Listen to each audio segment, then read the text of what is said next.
நீங்கள் சொன்னீங்க பணம்னு அலைஞ்சு இந்த மாதிரி வீணாக போயிடுறாங்க. ஆமாம். இந்த பணம் அப்படின்னு நினச்சிட்டே வந்து தாய் தந்தையை கூட வந்து கவனிக்க மாட்டேன்றாங்க நிறைய பேர். அவங்கள 100க்கு 90 பேர் கவனிக்கிறது இல்லை. அவங்கள வந்து திருத்தி அவங்கள கொண்டு வர்றதுக்கு ஐயா யாராலே முடியாது. நான் என்ன சாமி, சாதாரண மனுஷன் சாமி. நான் பெரிய பெரிய மகான். அவன் நினைச்சா வள்ளலாறு சாதாரண மனுஷன் சொல்லியா திருந்த போகுது. ஆனால் அது திருந்தலன்னு நான் சொல்லாம இருக்கக்கூடாது. ஏன் கடமை சொல்லிக்கினே இருப்பேன். நீ எடுத்துக்கோ நான் போ, எனக்கு அதை பற்றி கவலையே பட மாட்டேன். நான் நீ என்னை புகழ்ந்தாலும் நான் சந்தோஷப்பட மாட்டேன், நீ என்னை திட்டினாலும் நான் வருத்தப்பட மாட்டேன். ஏன்னா கௌதம் புத்தர் அப்படி தான் சொன்னார் எனக்கு. கௌதம் புத்தர் ஒரு இடத்துலேருந்து ஒரு இடத்துக்கு போகிறாரு. போகும்போது ஒரு கும்பல் சேர்ந்து அவரை கண்ணை அசிங்கமாக திட்டான். அப்படியே அசையாமல் நிற்கிறார். போட்டப்பா போடா அப்படின்னாங்க. யார? உலகம் போற்று மகான. அப்புறம் போயிட்டு ஒரு வாரம் பொறுத்து அதே வழியில் வர்றாரு. திட்டினவெல்லாம் உணர்ந்து பழம் அது இதெல்லாம் வாங்கிட்டு போய் வச்சு நிற்கிறான். சாமி, புத்தி இல்லாத திட்டோம், உங்களுடைய அருமை பெருமை தெரியாமல் பேசிட்டோம், இந்த பழம்லாம் நீங்கள் எடுத்துக்கணும். அப்போ தான் அவர் பேசினார். அப்போ சொன்னார், அன்றைக்கி திட்டினியப்பா, அது எதையுமே நான் எடுக்கலை, நீயே தான் எடுத்து போனேன். இன்னைக்கு வாங்கின்னு வந்துக்கிறப்பார், இதையே நான் எடுக்க மாட்டேன், இதையே நீயே எடுத்துன்னு போனார். அது மாதிரி நான் பேசுறத பேசினே இருப்பேன். நீ என்னை புகழ்ந்தாலும் நான் சந்தோஷப்பட மாட்டேன், நீ என்னை திட்டினாலும் சந்தோஷப்பட மாட்டேன். ஏன்னா என் கொள்கை சொல்ல வேண்டியது, அதை தான் செய்துன்னுக்கிறேன். சாமி சொல்லு சாமி. இறைவன் உலகத்தில் வந்து எந்தெந்த படிநிலைகளில் இருக்காரு, அதை எப்படி நம்ம உணர்ந்துக்கலாம்? இறைவனுக்கு படிநிலைன்னே ஒன்று கிடையாது சாமி, முடிவு நிலைன்னு தான் ஒன்று உண்டு. ஏன்னா அவன் வந்து இந்த இருள் வெளி இருட்டும் வெளிச்சமும் கடந்த நிலையில் நிற்கிறான். அங்கே இறைவன் இருக்கிற இடத்துல இருட்டும் கிடையாது, வெளிச்சமும் கிடையாது. நமக்கு தான் இருட்டு வெளிச்சம் எல்லாம் வரும், ஞானிக்கும் கிடையாது. அப்படிப்பட்ட நிலையில் இறைவன் நிற்கிறான். அவனுக்கு வந்து ஒரு படிநிலையே கிடையாது. மனிதனுக்கு தான் இந்த படிநிலையெல்லாம், இறைவனுக்கு ஒரு நிலை தான். அதனால்தான் வள்ளலார் ரொம்ப அழகாக ஒரு வார்த்தை சொன்னார், சிறு தெய்வ வழிபாடு கூடாது, ஒரு தெய்வ வழிபாடு பெருதெய்வ வழிபாடே உண்மை அப்படின்னாரு. இந்த சில்லற தனமாக போய் எல்லாத்தையும் கும்பிட்டுக்கின்னு இதெல்லாம் சாமியை நினச்சிக்காத, ஒரு பொருள் அது ஒண்டி தான் அப்படின்னாரு. எவன் கேட்குறான்? இப்படி இருக்குது சாமி. அந்த பொருள் எதுன்னு அதுதான் பேரொழின்னு நான் ஏற்கனவே சொல்லிக்கிறேன். உலகத்தையே இயக்கக்கூடிய பொருள், உலகம் உயிரினங்களே அதிலிருந்து உற்பத்தி ஆனது தான். மரம் செடி கொடி மனுஷன் மட்டும் இல்லை. இப்போ ஒரு வேப்பம் கொட்டியை உங்களால் விஞ்ஞானம் தயார் பண்ண முடியுமா? சொல்லு, முடியாது. அப்போ அது எங்கேருந்து வந்தது? இதை யாராலும் பண்ண முடியாது. எங்கேருந்து வந்தது? ஒரு ரத்தத்தை கூட ரெடி பண்ணிடலாம், ஆனால் ஒரு துளி விந்துவை ரெடி பண்ண முடியுமா? முடியாது. இறைவன் தந்தது, இறைவங்கிட்ட வந்த பொருள் எல்லாமே உற்பத்தி பொருள் தான். அது ஒன்றுலேருந்து ஒன்று தோன்றிக்கினே இருக்குது, மறையிறதே கிடையாது. நான் சிக்கிம் போயிருந்தேன். சிக்கிமில் நான் கண்ணு கட்டின தூரம் தேடுறேன், எங்கன்னா அரச மரம் இருக்குமா வேப்ப மரமானு, ஒரு மரமும் இல்லை.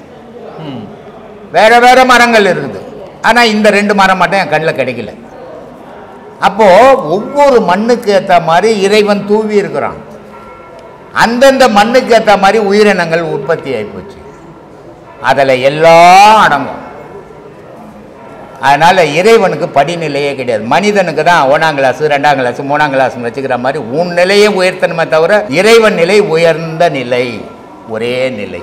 மக்கள் வந்து பக்தியால் முக்தி அடையலாம் அப்படிங்கிற ஒரு வழிமுறை வரிசையாக வருது. பக்தியால முக்தி இருக்குது அப்படின்னா அப்போ ஏன் வந்து இந்தியாவில் மக்கள் தொகையெல்லாம் குறையவே மாட்டேங்குது? முக்தி அடைஞ்சிடுறாங்க, சரி, அவங்களுக்கு மறு பிரிவை கிடையாது, முக்தி அடைஞ்சிட்டாங்க சொல்லியிருக்கிறீங்க. சரி சரி. அப்படி இருக்கும்போது ஏன் வந்து ஜனத்தொகை கூடிக்கிட்டே போது குறைய மாட்டேங்குது? இப்போ உலகத்திலேயே நான் ஏற்கனவே ஒரு 10 வருஷத்துக்கு முன்னாடியே ஒரு வீடியோவில் பேசணும். இந்து மதம் இன்றைக்கி 2020 வருஷத்துக்கு முன்னே தோன்றிய கிறிஸ்துவ மதம் உலகம் ஃபுல்லாக இருக்குது. ஆமாம். 1600 வருஷத்துக்கு 1460 வருஷத்துக்கு முன்னே தோன்றிய முஸ்லீம் மதம் உலகம் ஃபுல்லாக இருக்குது. ஆனால் காலங்களே சொல்ல முடியாத இந்து மதம் உலகம் ஃபுல்லாக இல்லை. இந்தியாவிலே பாதி இல்லை, பாதி முஸ்லீம் கிறிஸ்துவம் இருக்கிறோம். அப்போது இந்துக்கள்லாம் குறைஞ்சிட்டான். கணக்கு போட்டிங்கன்னா சுதந்திரம் வாங்கும்போது 30 கோடி, இன்னைக்கு 125 கோடி. இந்த 125 கோடி மக்கள். ஆனால் இந்துவானா இல்லை. அதில் முஸ்லீம் இருக்கிறான், கிறிஸ்டின் இருக்கிறான், சீக்கிய இருக்கிறான், புத்தர் இருக்கிறான், ஜெயினர் இருக்கிறான். இத்தனை பேர் சேர்ந்து தான் இந்த மக்கள் தொகை. ஆனால் இந்துக்கள் கம்மி. ஆனால் இந்த 60-70 வருஷத்தினுடைய ஜனத்தொகையை பார்த்தீங்கன்னா, இந்த மதத்தை பார்த்தீங்கன்னா இன்றைக்கி உலகத்தில் பாதி போயிருக்கணும். ஆனால் போகலை. ஏன் போகலைன்னா, இவன் வந்தான், இவன் தெய்வத்தை கண்டான், தெய்வத்தோடு போய் கலந்தான், வளரவே இல்லை. நீ தெய்வத்தையே காணல, தெய்வத்தை பற்றி பேசி ஊரெல்லாம் கட்சி வளர்க்குற மாதிரி வளர்த்துட்ட. இதுதான் சாமி இந்துக்கள் குறைஞ்சிட்டான். அப்போ முக்தி நிலை அடையிறவங்க கம்மியாக இருக்கிறாங்க இல்லையா? முக்தி நிலை அவ்வளோ ஈஸியாக வாயில் பேசுகிற விஷயம் இல்லை சாமி. ஞானத்தில் முக்தி அடைஞ்சவங்க உண்டு, யோகத்தில் முக்தி அடைஞ்சவங்க உண்டு, பக்தியில் முக்தி அடைஞ்சவங்க உண்டு. இப்போ சுந்தரர், மாணிக்க வாசகர், திருநாவுக்கரசர், ஞானசம்பந்தர், இப்படி 63 நாயன்மார்களும், திண்ணன் காலஸ்ரீல இல்லையா, இவங்க எல்லாம் முக்தி அடைஞ்சாங்க. எப்படி முக்தி அடைஞ்சாங்க? பக்தியில் முக்தி அடைஞ்சாங்க. இல்லை சித்தர்கள் ஒரு பாகமாக போனாங்க, ஞானிகள் ஒரு பாகமாக இருந்தாங்க. விவேகானந்தர், ராமகிருஷ்ணர், ரமணர், பட்டினத்தார், வள்ளலார், இவங்கெல்லாம் ஒரு பாகமாக வந்தாங்க. இவங்கெல்லாம் மகான்கள், அவங்கெல்லாம் சித்தர்கள், அவங்கெல்லாம் இது நாயன்மார்கள் இப்படி. ஆனால் எல்லாரும் முக்தி அடைஞ்சாங்க. போய் சேர்ந்த இடம் ஒரு இடம் தான். ஊர் வேற, என் ஊர் வேற. ஆனால் மொத்தமாக மெட்ராஸ் தான் போய் சேர்றோம் எல்லாரும் கடலில் போய். ஆமாம், அந்த மாதிரி எந்த வழியில் போனாலும் சேரக்கூடிய இடம் இறைவன். அந்த இறைவன்லேருந்து வந்தோம், இறைவனில் ஐக்கியமாக வரும். இதுதான் சாமி. இப்போ யோகத்துக்கும் பக்தியில் ஞானம் அடைஞ்சதுக்கும் முக்தி அடைஞ்சதுக்கும் யோகத்தில் முக்தி அடைஞ்சதுக்கும் என்ன வித்தியாசம் இருக்குது? யோகத்தில் எனக்குன்னு ஒரு மனம் இருக்குது. அந்த மனம் இருக்கிறதால என் குடும்பம், என் குழந்தைங்க, என் சொத்து, என் இதுன்னு சொல்லின்னு இருக்கிறேன். ஆனால் எனக்கு என்ன பண்ணுதுன்னா, இறைவனோட கலக்கணும், இதெல்லாம் நிஜம் இல்லையே அப்படின்னு மனசு சொல்லுது. அதே மனசு இதெல்லாம் நம்பல்தாச்சே அப்படின்னு சொல்லுது. அப்போது இந்த இறைவன் அடைக்கணும்னா என்ன பண்ணணும் அப்படின்னா, யோகத்தால் இந்த ஆசையை அழிக்கணும். யோகத்தால் இந்த ஆசையை அழிச்சிட்டான்னா அப்போ மனம் இல்லை. மனம் இல்லாத போது இவன் போய் கடவுளை சேர்றான். அவன் பக்தியில் மனமே இல்லை, எது வீடு, எது வாசல், எது சொந்தம் தெரியல, இறைவு மட்டும்தான் தெரிகிறான். அது பக்தி, அதில் முக்தி. அவனுக்கு மனம் இல்லாத எவன் ஒருத்தனுக்கு மனம் இல்லையோ அவன் மட்டும்தான் இறைவனை அடைய முடியும். மனம் இருக்கிறவன் அத்தனை பேரும் இங்கே பிறந்து இறந்து தான் ஆகணும். அதனால்தான் சொன்னான், அவித்த வித்தே முளையாதேன்னா. இப்போ ஒரு விதை எடுத்து வச்சுக்கிறோம், அடுத்த வருஷம் போட்டீங்கன்னா முளைச்சிடும். அதே நைட்டு வேக வச்சுட்டு காலையில் போட்டுனா முளைக்குமா? முளைக்காது. அப்போது உன் மனத்தை அவித்துடு. அழிச்சிட்டின்னா உனக்கு பிறப்பு நின்றுடும், இறைவனோட கலக்கலாம். இது அவிக்காத இருக்கிற வரைக்கும் ஆசை வளர்ந்துக்கினே இருக்கும். ஆசை வளர்கிற வரைக்கும் நீங்கள் பிறப்புக்கு இருந்துக்கினே இருக்கும். அதனால் சொன்னான், ஆசையே பிறப்புக்கு காரணம்னா.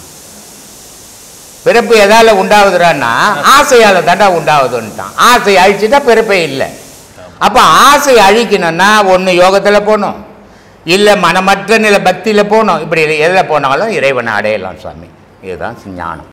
நம்மளோட சமூகத்துக்கு மதம் அப்படிங்கிறது ஒன்று தேவையா? ஏன்னா அதனால தான் நிறைய ஏற்றத்தாழ்வுகள் வருது, கடவுளோட பேரில் நிறையா பிரச்சனைகள் வருது. ஸோ மதம் இல்லாமல் நம்மளால் இறைவனோட வழியை பின்பற்ற முடியுமா? முடியும். இது இந்த மதம்ன்றது எல்லா மதங்களும், ஒரு மதம் இல்லை, எந்த மதம் மட்டும் இல்லை, உலகத்தில் உள்ள எல்லா மதங்களுமே ஒரு அமைப்பு. அந்த அமைப்பு எதுக்காக உருவாக்கப்பட்டதுன்னா, இப்போ ஒரு ஊர் இருக்குது. ஒரு ஊரில் என் வீட்டுக்கு என்ன தேவையோ நான் செய்யலாம். ஆனால் ஊருக்கு செய்யணுன்னா நான் ஒண்டியால் செய்ய முடியாது இல்லையா? அப்போ ஒரு மதம் வேணும், ஒரு அமைப்பு வேணும். அந்த அமைப்பு இருந்தால் அந்த ஊருக்குள்ளே என்னென்ன தேவையோ எல்லாம் செய்ய முடியும்.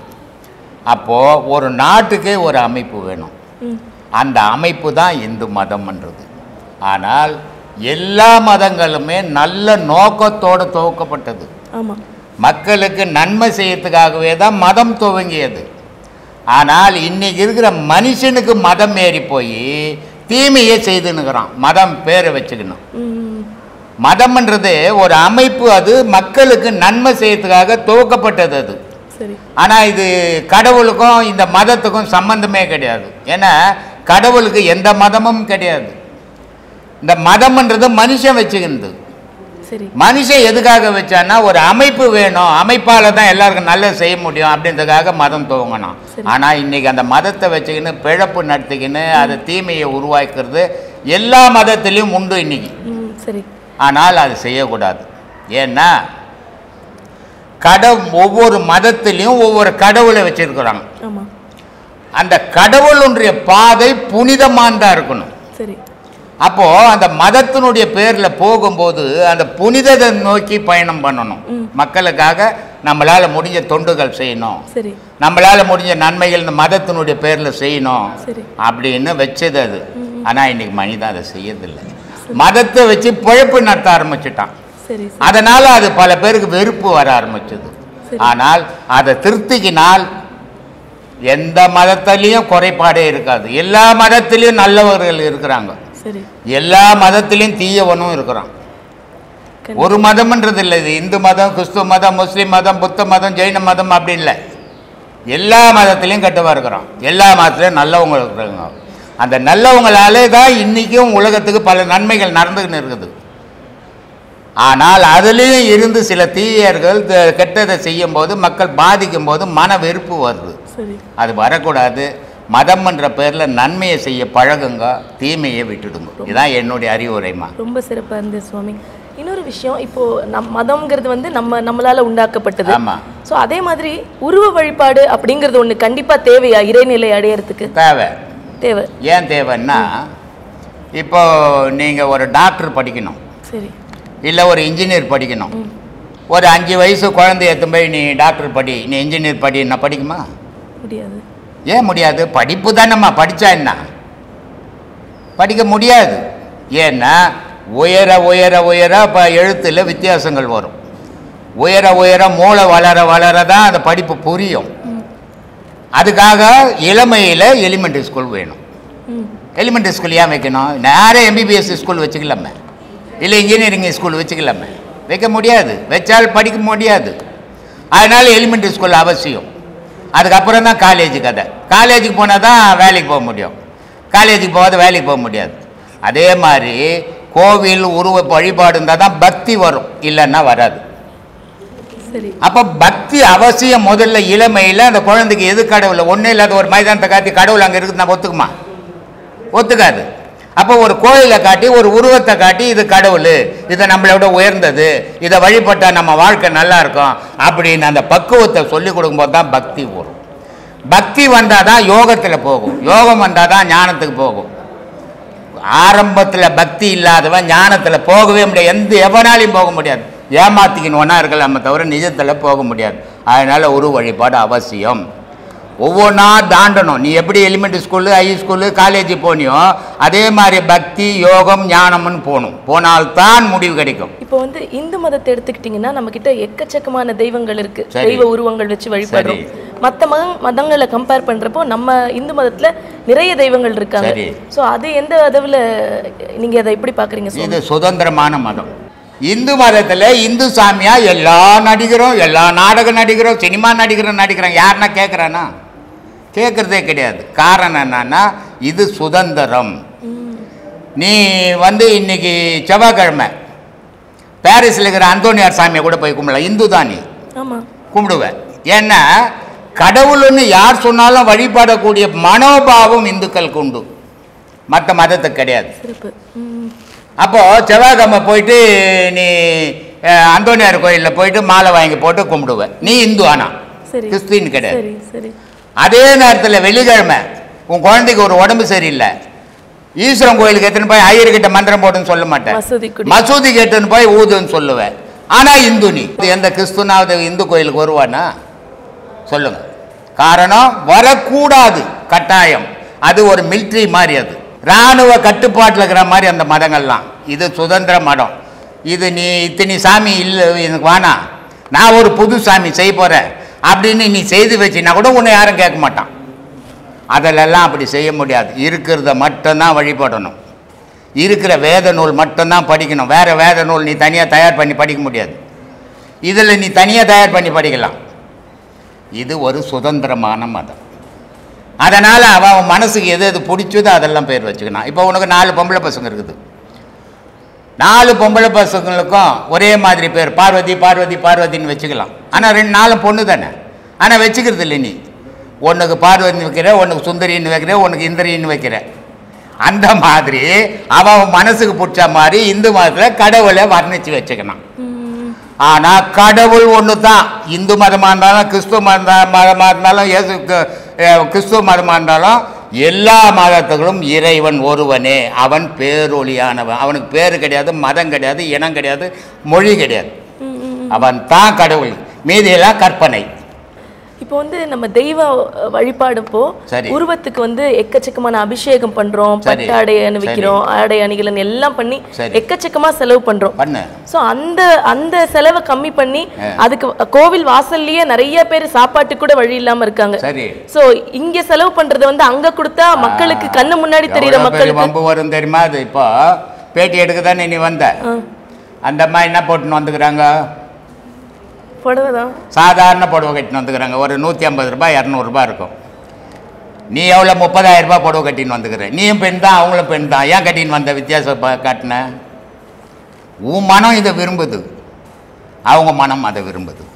அதே மாதிரி அபிஷேகம் பண்ணுறோம் மனம் கோவிலில் எவ்வளோ வேணா தெய்வத்துக்கு போடலாம், திருப்பி சொல்ல போகிறதில்ல. வழியில் இருக்கிற பிச்சைக்காரனுக்கு போய் ஒரு 1000 ரூபாய் ஒருத்தனுக்கு போட்டேன்னு வச்சுக்கோ, 10 பேர் இருக்கிறான், 10,000 ரூபாய் போட்டான். இவனுக்கு என்ன இல்லாத எனக்கு 1000 ரூபாய் போட்டான்னுவான். 4 பேர்கிட்ட போய் சொல்லுவான், அவன் வந்தானே அவன் பெரிய கொள்ளக்காரன் பொழுது, எனக்கு 1000 ரூபாய் போட்டான் அப்படின்வான். தெரியுமா? இதெல்லாம் தெரியாதுன்னு நம்ம நினச்சின்னுக்குறோம். ஏன் பண்ணல, எதுக்கு பண்ணலன்னுட்டு. என்ன ஒருத்தர் கேட்டார், அன்றைக்கி பால் குடம் பால் அபிஷேகம் பண்ணுறாங்க இங்கே. அவர் கேட்குறாரு, இவ்வளோ பால் அதுக்கு ஊற்றுறதா இங்கே ஏழைங்களுக்கு கொடுக்கலாமேன்னாரு. ஏழைங்களை ஒரு உயிர் தான். இப்போ இந்த பால் அபிஷேகம் பண்ணி தரைக்கு போகுது, நுண்ணுயிர்கள் அதுலேங்குது, அதுவும் சாப்பிடோன்னு கப்பன் உட்காந்துக்கினார் கம்மன். அது மாதிரி எதுவுமே வீணாகிறதே கிடையாது. ஆனால் உன் மனம் எதுக்கு செய்யணும் தான் அதுக்கு தான் செய்யும். உன் மனசு உன்னை பிச்சைக்காரனுக்கெல்லாம் போட்டுன்னு போவோம். இன்னொருத்த மனசு கடவுளுக்கு தான் செய்வேன்னுவான். இன்னொருத்த மனசு ஹோட்டலில் எட்டு போய் நாஸ்டா வாங்கி கொடுப்பேன்னுவான். இன்னொருத்த குடி வாங்கி கொடுத்தா தான் குடிப்பேன்னுவான். ஒவ்வொருத்தருடைய மனங்கள் ஒவ்வொரு மாதிரி, அவன் மனத்துக்கு ஏற்ற மாதிரி செயல்கள் இருக்கும். அதனால் அது தப்பு இது ரைட்டுன்னு நம்ம சொல்கிறதுக்கு யார் சொல்லு? நம்ம சொல்லுவோம், நம்ம என்ன செய்யணுமோ அதான் நம்ம செய்யணும். இன்னொருத்தன் செய்யறது தப்பு ரைட்டுன்னு நமக்கு சொல்ல உரிமை கிடையாது. தப்பு ரைட்டுன்னு சொல்ல வேணாம், பட் சுவாமிக்கு செய்யறதா நீ செய்யுமா, நீ செய். உன் வீட்டை வித்து எடுத்து வந்து ஏழைக்கெல்லாம் போடு. இன்னொருத்தன் செய்யறது எப்படி தடுப்பா? அவனுக்கு அதுதான் பிடிக்கும், உனக்கு இது பிடிக்கும். அதனால உனக்கு பிடிச்சது நீ செய். இன்னொருத்தன் பிடிச்சது தப்புன்னு சொல்லும். அவன் மனசுக்கு அது ஏதாவது கொடுத்துருக்கும். திருப்பதியில் போய் எண்ண முடியாத பண்டல் போடுறான். ஆனால் திருப்பதியில் கீழ் திருப்பதியிலேருந்து மேல் திருப்பதி வரைக்கும் பிச்சைக்காரன் உட்காந்துக்கிறான், 10 பைசா போட மாட்டேன்றான். ஏன்? நான் வாழ்ந்தது அதாலேயே, அதனால் அதுக்கு எவ்வளோ வேணா கொடுப்பேன், இவனால் எனக்கு என்ன வரப்போதுன்றான். புரியுதா? இந்த மாதிரிலாம் இருக்குது நிறைய. சும்மா ஏதோ சும்மா விஷயம் இல்லை, நிறைய யோசிக்கணும். இந்த பாசத்துக்கு அடிமையானா நீங்கள் உங்களை இழக்க வேண்டியது தான். ஆனால் இழந்துட்ட பிறகு திருப்பி வருமா அந்த சுகம் அப்படின்னா கண்டிப்பாக கிடைக்காது. ஏன்னா இந்த மனிதனுடைய சுபாகமே அப்படி தெரியுமா? அதனால்தான் ஆதியிலே ஒரு படிக்காத மேதையில் கண்ணதாசன் ஒரு பாட்டு எழுதியிருக்கிற மாதிரி, படுக்கையிலே முள்ளை வைத்து பார்த்து மகிழ்ந்தாருன்னா, நம்ம பாசம்ன்ற பிள்ளைங்கன்ற முள்ளுங்களை வச்சுக்கின்னு அதை பார்த்து பார்த்து நம்ம ஏமாந்து போய்ட்டோம். இது நமக்கு முன்னோர்களும் ஏமாந்து இருக்கிறாங்க. அப்போ கூட நம்ம திருந்துறதே கிடையாது. நம்ம என்னமோ நம்ம பிள்ளைங்க தான் வானத்திலிருந்து குச்சா மாதிரி நம்ம கற்பனையில் வாழறது. ஆனால் கடைசியில் எல்லா புள்ள மாதிரி அது போகும்போது நம்ம பரிதச்சு நிற்கிறோம். இது தாய் தோப்பம் பண்ணுற தவறுமா? இது உனக்குன்னு நீ எடுத்து வச்சுக்கணுமே தவிர நீ வந்து பங்கு போட்டு கொடுத்துட்டீங்கன்னா இன்றைக்கி அனாதை யார் கொடுப்பான்? யார் கேட்டாலும் என்கிட்ட இல்லைன்னு தான் சொல்லுவான், இருக்குதுன்னு அவன் சொல்லுவான். அதனால் இது என் கர்ம வினை, நான் அனுபவிக்கணும், நான் அனுபவிச்சுட்டு போ, என்ன பென்ஷன் வருது அதை வச்சுன்னு வாழ்ந்துட்டு போ. அதுதான் அது விடுறது இல்லைன்னா காரணம் நான் நீ சேர்த்து வச்சுக்கினேன், சேர்த்து வச்சுன்னுக்கிறேன். உன் பென்ஷன் புக்கை கூட பிள்ளைங்கிட்ட கொடுத்துட்டு நீ சும்மா உட்காந்து கிடப்ப நடு ரோட்டில். இது இந்த பாசம்ன்ற விஷயம். பக்கத்து வீட்டுக்காரன் வந்து கேட்டால் கொடுப்பியா? பென்ஷன் புக்கை எடுத்துக்கிட்ட பணம்ன்ட்டு கஷ்டப்படுற எடுத்துக்கன்னு சொல்லுவியா? ஆனால் உன் புள்ள என்ன கொடுத்துட்டு உட்காந்துங்கிற, நீ உனக்கு இல்லைனாலும் பரவாயில்லன்னு. இதுதான் இந்த அடிமைத்தனம் தான் இருக்கக்கூடாது. இந்த பாதையில் போனால் அந்த அடிமைத்தனம் வராதுன்னு பேசிங்கிறம்மா. அதுதான் இது என்ன நான் போலீஸ் ஸ்டேஷனா போலீஸ்காரனா ஏன்டா உன் அம்மா எல்லாம் பிடிக்கணும் போட்டு கொடுறான்னு கேட்கறதுக்கு ஒன்றும் பண்ண முடியாதும்மா. போனது போனது தான். அதுதான் ஆமா. நீ உழம்போது அவனுடைய நினைப்பு என்ன இருக்கும்? இது திருப்பி எழுதுக்காது, இப்படியே போயிட்டா ஒரு செலவு பண்ணி எடுத்து போட்டுடலாமே தான் நினைப்பான். அம்மா ஊந்துட்டாங்களே எழுந்து வரணுமே நினைக்க மாட்டான். அதனால் வாழ்க்கைன்றது அப்படித்தாம்மா. நம்ம ஜாக்கிரதையாக இல்லைன்னா யார் மேலே குறை சொல்லியும் பயன் கிடையாது. ரோட்டில் போகிறோம், பணத்தை மூட்டை தூக்கி தலையில் வச்சுக்கணும். கொள்ளைக்காரன் பிடுங்க தான் செய்வான். ஆனால் அதை தலையில் வச்சு போகாத மறைச்சி வச்சுக்கின்னு போகணும் நம்ம. அப்போ தான் நம்ம பாதுகாப்புக்கு உதவும். தலையில் வச்சு போனால் போகிறோம் வரோம் பிடிங்கின்னு போகிறோம். அது மாதிரி இந்த பிள்ளைங்கன்ற கொள்ளைக்காரனுங்க பிடிப்பாங்க அப்படின்னு சொல்லிட்டு எல்லா வீடியோலையும் சொல்லியிருக்கீங்க, நிறைய வீடியோவில். அப்படி இருக்கும்போது இப்போ ஜீவராசிகள் தான் வந்து விதிப்படி வாழுது. மனிதன் வந்து விதியை வெல்லக்கூடியவனாக தானே இருக்கணும் ஐயா. விதிப்படி தான் வாழ்க்கைனாக்கா நிறையா லட்சக்கணக்கான மக்கள் வந்து எதிர்பார்ப்போடு இருக்காங்க. அது மட்டும் இல்லாமல் ஒரு நம்பிக்கையோடு தான் எதிர்காலத்தை நம்பி இருக்கிறோம். அப்படி இருக்கும்போது விதிப்படி தான் பயன் அப்படின்னாங்க. எதையுமே எதிர்பார்க்காம நம்ம வாழ்க்கையை நடத்திட்டு போகிறதா, இல்லை நம்ம எதிர்பார்த்து நம்ம விதியை எதிர்த்து நம்ம வாழ்க்கையை நடத்துறதா? அதுக்கு என்ன பதில்? விதியை எதிர்த்து உலகத்தில் ஒருத்தம் கூட வாழ்க்கை நடத்த முடியாது. ஆனால் விதின்னு நினச்சிக்கின்னு வாழக்கூடாது. விதியை எதிர்த்து ஒருத்தனாலையும் உலகத்தில் வாழ்ந்தவனே கிடையாது. சில பேரெல்லாம் சொல்லுவாங்க விதியை மதியால் வரலான்னு. இது வரைக்கும் உலகத்தில் ஒருத்தன் கூட ஜெயிக்கலை. அவன் எது நடந்தாலும் அந்த விதிக்கு உட்பட்டு தான் வாழ்க்கைய முடியும். அதனால் விதி எவனாலும் ஜெயிக்க முடியாது. ஆனால் விதி தாங்க வாழ்க்கை அப்படின்னு சொல்லிட்டு வீட்டுக்குள்ளே உட்காந்துக்கூடாது. அப்போ மதின்னு ஒன்று இருக்குதுன்றது தெரியாது போயிடும். அதனால் விதி இருந்துட்டு போட்டோம், அது நடந்துட்டு போட்டோம். என் அறிவை வச்சு மதியை வச்சு நான் உலகத்தில் ஜெயிக்கணும், வாழணும் அப்படின்னு வாழுங்க. விதி ஏன் நினைக்கிறீங்க? விதின்றது ஒரு நாளைக்கு உங்களை முடிக்க போகுது. ஆனால் மதின்றது உலகத்தில் வாழ வைக்க போகுது. அந்த வாழ வைக்கிறத நினைங்களே, விதியை ஏன் நினச்சின்னுக்கிறீங்க? ஆனால் விதிப்படி தான் வாழ்க்கை. இப்போ நான் கத்தின்னுக்கிறேங்க, எனக்கு என்ன தேவையா? இது தேவையா இல்லை? 30,000 ரூபாய் பென்ஷன் வருது, வாங்கி சாப்பிட்டுக்கிறேன். ஏன் விதி இது கத்தின்னுக்கிறேன்? அப்போ விதிப்படி தான் எல்லாருடைய வாழ்வும் நடக்குது. ஆனால் அறிய முடியல. ஆனால் அந்த விதியை நினைச்சுக்கின்னு நீங்க வாழாதீங்க, உங்க வாழ்க்கையை கெடுத்துக்காதீங்க. நமக்கு ஒரு அறிவு இருக்குது, அந்த அறிவால உலகத்தை எல்லாம் செய்ய முடியும். அந்த அறிவை வச்சு நம்ம செய்யணும், ஜெயிக்கணும் அப்படின்றத மதியை நினைச்சு போங்க. விதியை மறந்துடுங்க. அது நடக்கும்போது நடக்கட்டும். அடுத்தது இப்போ கடவுளை படைச்சது யாருன்னு பப்ளிக்காக சொல்ல மாட்டேன்னு சொல்லிட்டீங்க. அது மட்டும் கொஞ்சம் மறைமுகமாகவோ இல்லை வேற ஏதாவது சொல்ல முடியுமா? எப்படி சொல்றது? இது பப்ளிக் இல்லை, இது பப்ளிக் தானே. நீ நான் கதவு மூடிட்டு பேசணும்னா அது ரகசியம். இது மாதிரி இடத்துல உட்காந்து மீடியாவில் பேசணும், அது என்ன மறைமுகமா? அது பேர் மறைமுகமாக சொல்ல முடியுமா? மறைமுகமாக கூட சொல்ல முடியாது, சொல்லவும் கூடாது அத்தை. ஏன்னா இப்போ நான் பல விஷயங்கள் இந்த வீடியோவில் பல பேருக்கு சொல்லி அதை ஒன்றுத்துக்கு உதவாத சாமியாரெலாம் எதுவும் சுற்றின்னு இருக்கிறான். இப்போ சொல்லிக்கணும். இப்போ ஆதி முதல் அந்த முறைன்னு நடிகர் விஜய் இல்லை, அவங்க மாமா செல்வானிட்டு ஒருத்தர் போன புதன்கிழமை வந்து வீட்டில் ஒரு ஸ்கிரிப்ட் எழுதுறாங்க. கடவுள் யார் உருவாக்குறது, கடவுள் எப்படி தோன்றினார் அப்படின்றத பற்றி. அப்போது அதை பற்றி வரைக்கும் சொன்னேன் நான். அதுவே 1 மணி நேரம் 10 நிமிஷம் ஆகிப்போச்சு. ஆனால் இந்த விஷயத்தை நான் சொன்னேன்னா, பப்ளிக்கில் பேசணுன்னா இது என்ன ஆகும்? எல்லா சாமியாரும் அவன் தான் கண்டுபிடிச்சி சொன்ன மாதிரி சொல்லி பொழப்பு நடத்த போகிறான். அதனால் எல்லா விஷயத்தையும் மைக்கில் பேச முடியாது. எல்லா விஷயத்தையும் எல்லாருக்கிட்டும் சொல்லக்கூடாது. அது யாருக்கு சொல்லணுமோ அவங்களுக்கு மட்டும்தான் சொல்லணும். பொதுப்படியான விஷயத்தை எல்லாருக்கிட்டும் சொல்லலாம். சில ரகசியமான விஷயத்தெல்லாம் எல்லாருக்கிட்டும் சொல்லக்கூடாது. முதல் இரவுன்னு வச்சுருங்கிறான். ஏன் முதல் பகல்னு வச்சுக்கணும்? என்ன புருஷன் பொண்டாட்டி தானே, ஏன் இரவு வைக்கணும்? தெரியக்கூடாது, இருட்டில் நடக்கணும். அப்போ அந்த வெக்கம் வராது. அப்போ அது மேலே மரியாதை இருக்கும், மதிப்பு இருக்கும். எது ஒன்றும் ஓப்பன் ஆகி போச்சுன்னா அதுக்கு மரியாதை கிடையாது. அது மாதிரி தெய்வம்ன்றது மரப்பாக இருக்கிற வரைக்கும் தான் மரியாதை. கடவுள் ரோட்டுக்கு வந்துட்டாருன்னு வச்சு நாய் கூட மதிக்காது கடவுளை. அதனால கடவுள் விஷயம் மரப்பாகவே இருக்கணும். மனதாலே ஒடுக்கணும்னு சொல்லிக்கிறீங்க. மனத்தாலேயே ஒடுக்கணும்னு சொல்லிக்கிறீங்க.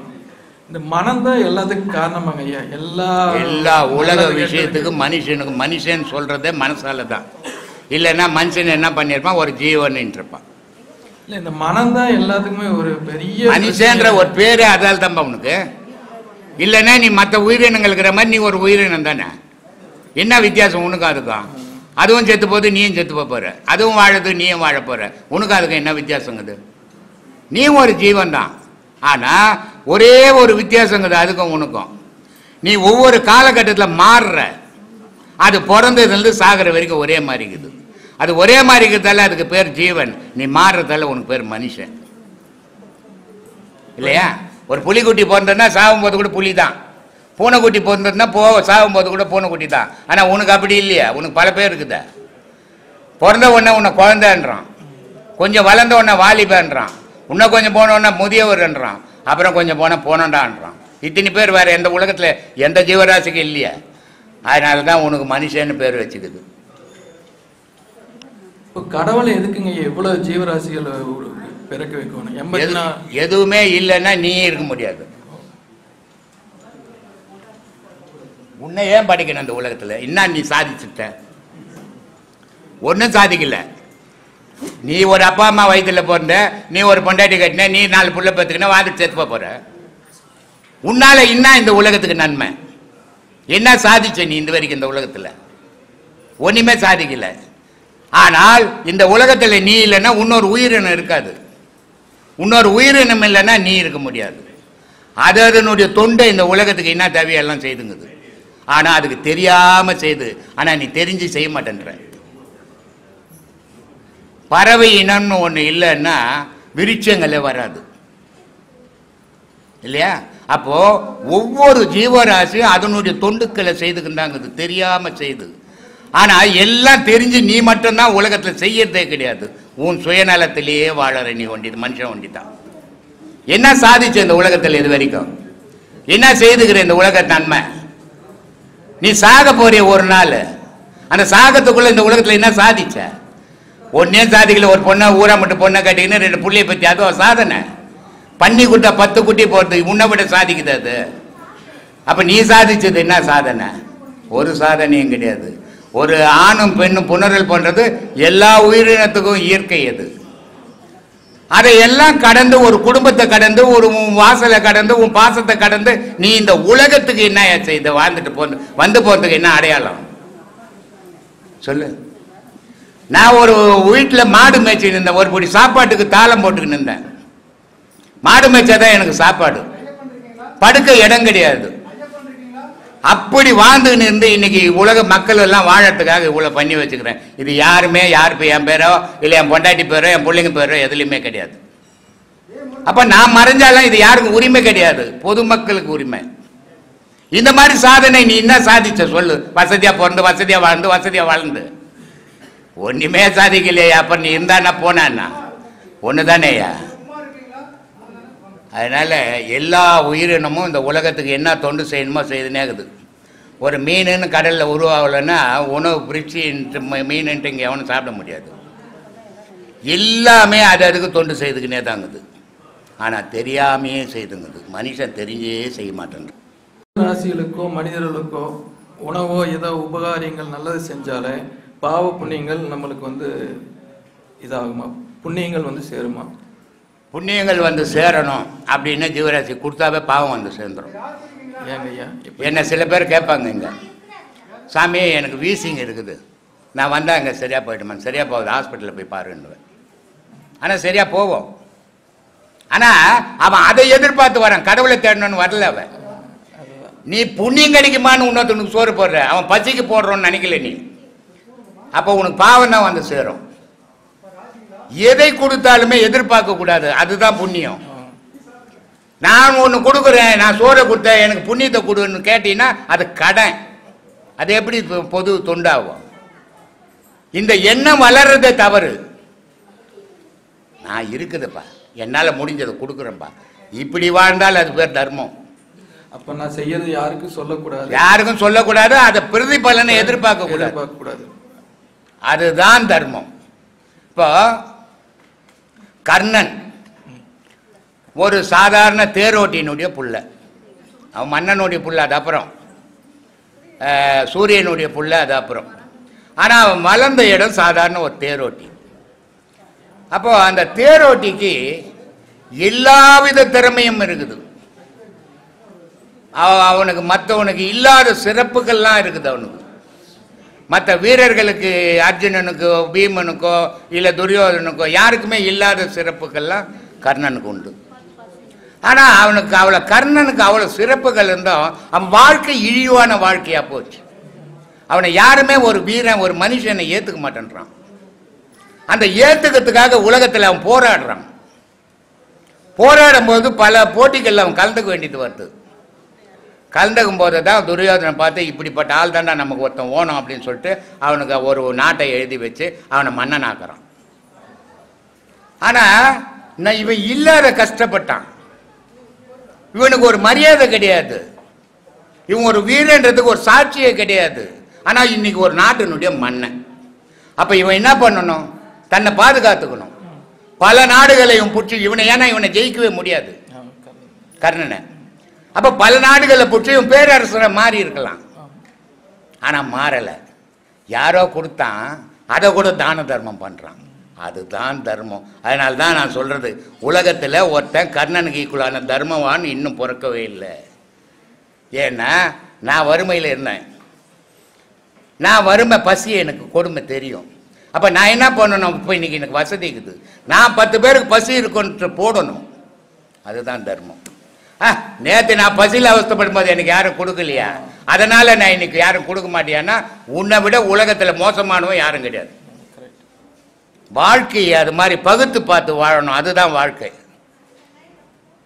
மிருகம் மாதிரி வாழக்கூடாது. மனிதன் பேர் இருக்குது உனக்கு, மனிதன் மாதிரி வாழ கற்றுக்கும். மிருகம் எடுத்தே பழகப்படும், கொடுத்தே பழக்கப்படாது. அந்த எடுத்தே பழகப்பட்டாலும் அதுக்கு பேர் மிருகம். ஆனால் கொடுத்தே பழகணும், அவனுக்கு பேர் தான் மனுஷன். ஆனால் மனுஷன் கொடுத்து பழகிறத விட இன்னைக்கு எடுத்து பழக ஆரம்பிச்சிட்டான். அதனால சமூகமே அழிஞ்சிடும், சீர்குலைஞ்சு போயிடும். அதான் இன்னைக்கு உலகத்தில் நடந்துக்கிட்டு இருக்குது.